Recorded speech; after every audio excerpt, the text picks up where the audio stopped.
મને ઘરે નથી રહેવા દેતા. હાસું હાલું જતું હોય, ખોટું હાલું જતું, પણ નથી ખબર પડતી. એની વાત તો ચોખ્ખી જ કરાય ને. આ કર્મની વાત કરે કે કર્મ તમે ખરાબ કરો તો તમારે ભોગવવું પડે. હું માનું છું, હું નથી માનતો એવું નથી, કારણ કે મહાપુરુષો બોલ્યા એ ખોટું ન હોય. પણ હું એમ કહું, ભક્તિ કરે એવડે દુઃખી છે, એટલે દુનિયાના બૂસ મારે એ સુખી છે. એટલે આપણે કર્મની જ વાત છે ને, એ કોકના લઈ લેવા એ કર્મ જ છે ને. તો ઈવડે તમે જુઓ તો 50 લાખની ગાડી લઈને ફરે છે. અમારે મેળ નથી પડતો. રામ જેવા રામને 14 વર્ષ વનમાં રખડવું પડ્યું. બાપુ આપણે ભગવાન કહીએ છીએ, શું કર્મ હશે? આપણે રામ રામ રામ રામ કરીને માળા ફેરવી છે ને. સીતાજી રામને પૈણા આખી જિંદગીમાં હરો દી ન હોઈ ગયો, તો શું એ દીકરીનો કર્મ હશે? અરે મારા રામ બધા વાતું કરે છે, કરમ આમ ને કરમ આમ ને. દ્રૌપદીના ચીર લૂંટાતા ત્યાં કોણ નહોતું? કાળના જડબા ચાલીને ઉભા રાખે એવા પાંડવો હતા. કેટલા કેટલા વીર પુરુષો બેઠા હતા. દીકરીનો શું ગુનો હતો આખી દુનિયાને ખબર છે. શું એનો કર્મ? અખિલ બ્રહ્માંડનો માલિક કૃષ્ણ પરમાત્મા, જેને વિશ્વ બનાવ્યું હોય, એને ખબર ન હોય કે આ બેસ તો ભીલ મન બાણ મારશે, એને ખબર ન હોય? કૃષ્ણ પરમાત્માને ભીલના બાણથી વીંધી નાખે, એનું શું કર્મ હશે? અરે થઈ થાવીને થાશે આવો ત્રિકાળ જ્ઞાની મહાપુરુષ ગંગાનો પુત્ર ભીષ્મ છેલ્લે બાણની પથારીમાં હોવું પડ્યું, એનું શું કર્મ હશે? અરે મૃત્યુ જેનું રોકી શકે, યમના દૂત જેને લેવા માટે આવે, અને યમના દૂતને એમ કે 6 મહિના પછી આવજે બાપુ, પોતાનું મોત રોકી શકે એવો સમર્થ ને સિદ્ધ પુરુષ, એને બાણની પથારીમાં હોવું પડ્યું. શું કર્મ હશે? ગંગા જેવી જનેતા મારા રામ, તમે વિચાર કરજો.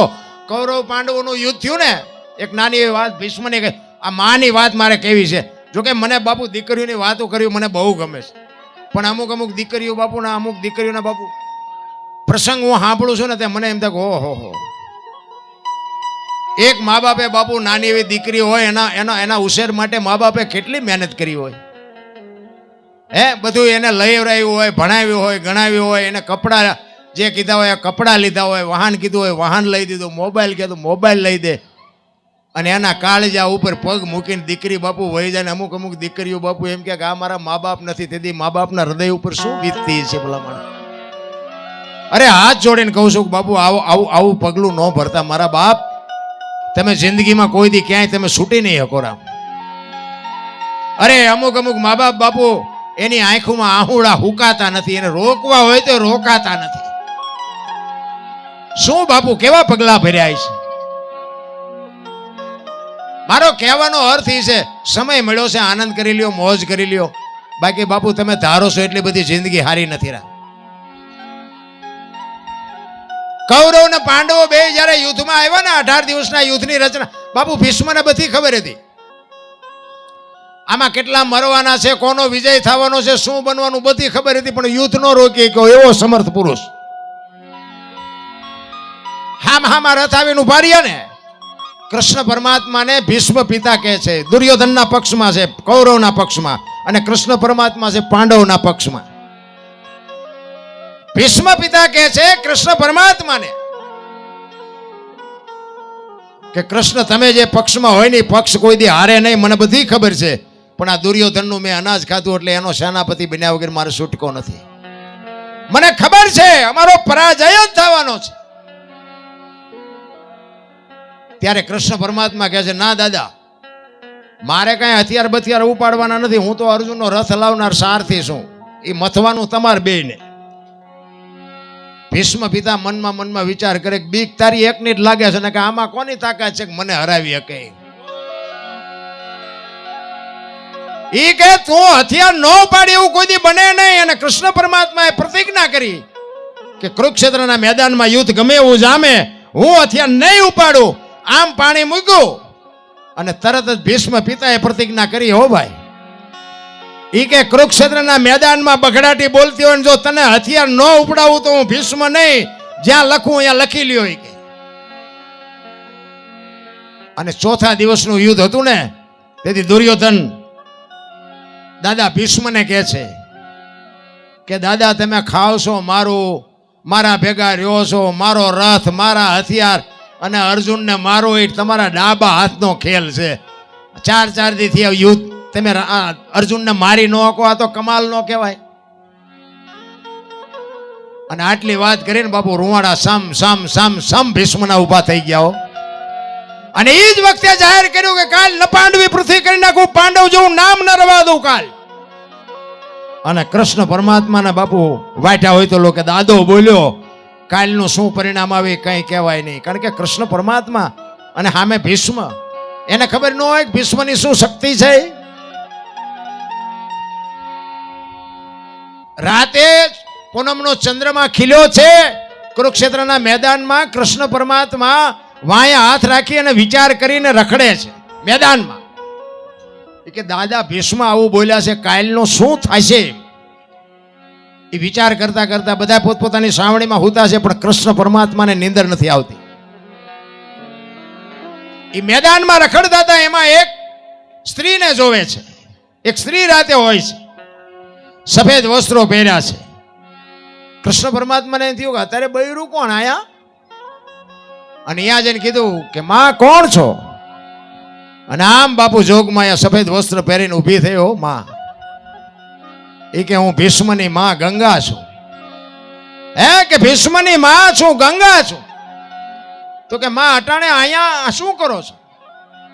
એ કે કાલ મારો દીકરો અહીં પડવાનો છે ને, એને કાંટા ને કાંકરા ન વાગે એટલે વીણવા આવીશું. અને કૃષ્ણ પરમાત્માને વાટ્યા હોય તો લોહી નો નીકળે. હો ભીષ્મ કહે છે કાલ પાંડવોને રહેવા ન દઉં. એની માં કહે છે કે દીકરો મારો અહીં પડવાનો છે, આમાં સાચું શું? ઘુમરે નાખ્યા હો કૃષ્ણ પરમાત્માને. અને સાવણીમાં આવીને અર્જુનને પાટું મારીને જગાડ્યો કે એ દાદા ભીષ્મ આવું બોલ્યા છે ને તમને હારો નીંદર આવે છે, શરમ નથી આવતી? અર્જુન કે અમારે શું જાગીને કામ છે, તમે તો જાગો છો ને.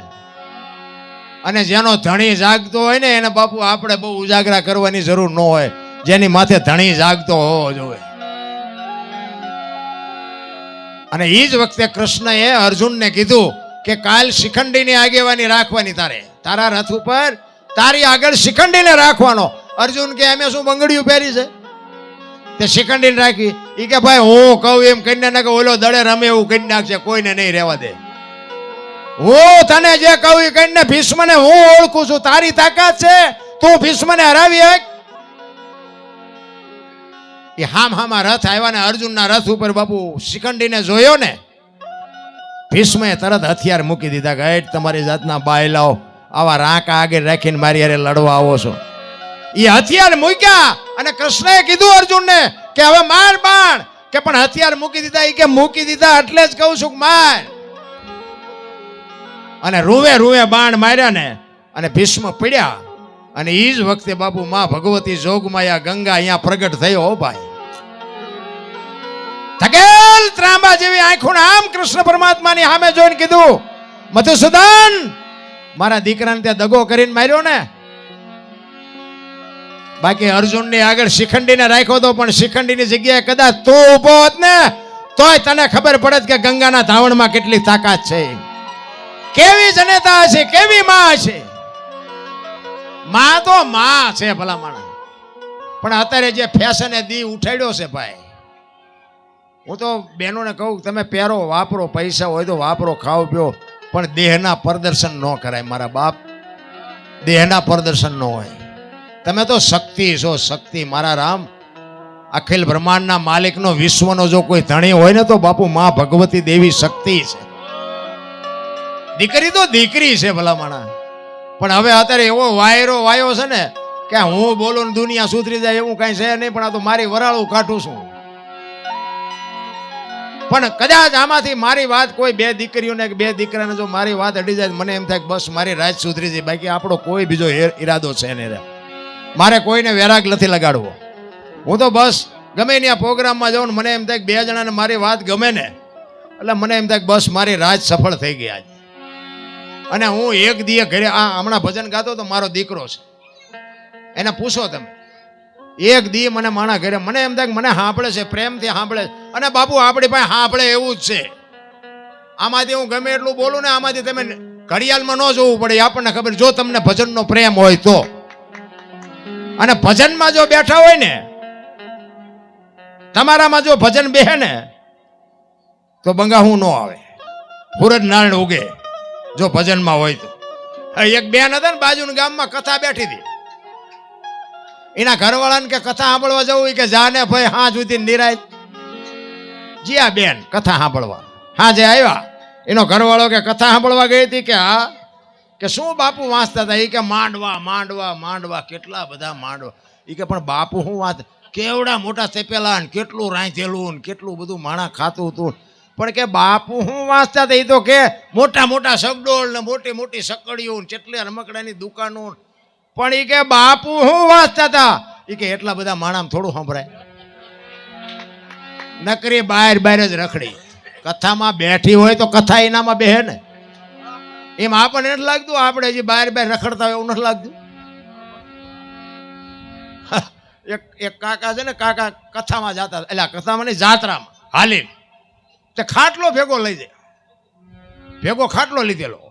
કોકે કીધું કે ખાટલો હાલીને જવું ને ખાટલો, એ કે મને હેઠે નીંદર ન આવે.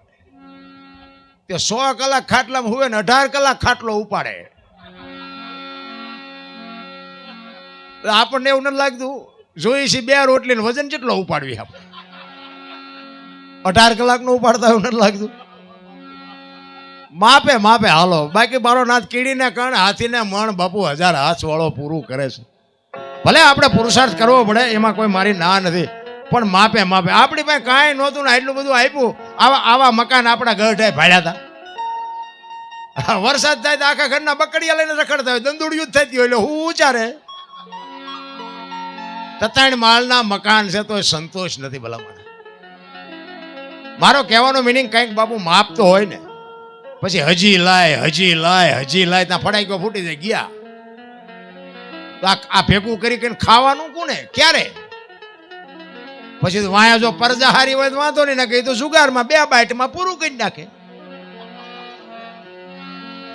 કાંઈક મહેનતનું હોય તો કંઈક રહે ને, કંઈક સારું સાચા ઠેકાણે કંઈક મેળવેલું હોય તો રે, નકર ન રે.